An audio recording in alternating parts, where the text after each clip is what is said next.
in the benefit of hindsight, if you go back in time, 1986 or 85, whenever that's first being discussed, the Reagan era Congress, and you get a chance to tweak the initial designs for LIHTC or even more broadly rental housing at large, what would you do?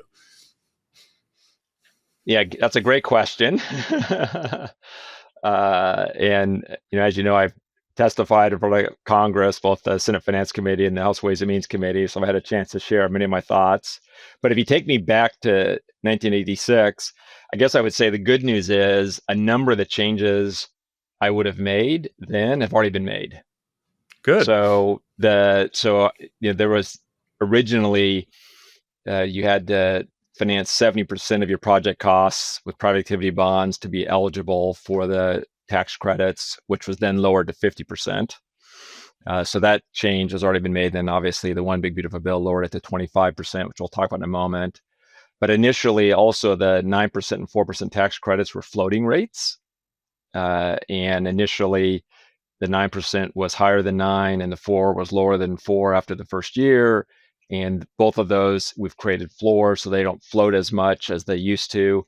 And that's been a big enhancement. And there's a number of other ones.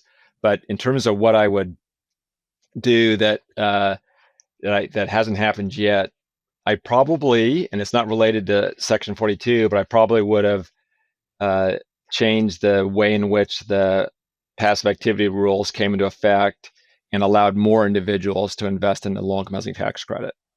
Right now, an individual is very limited in their ability to invest in low-income housing tax credits, such that it's essentially a corporate market.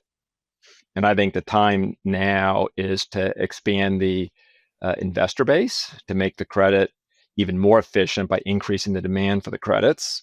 And I recently wrote a Washington Wire for our Journal of Tax Credits talking about the benefits of expanding the investor base to include individuals.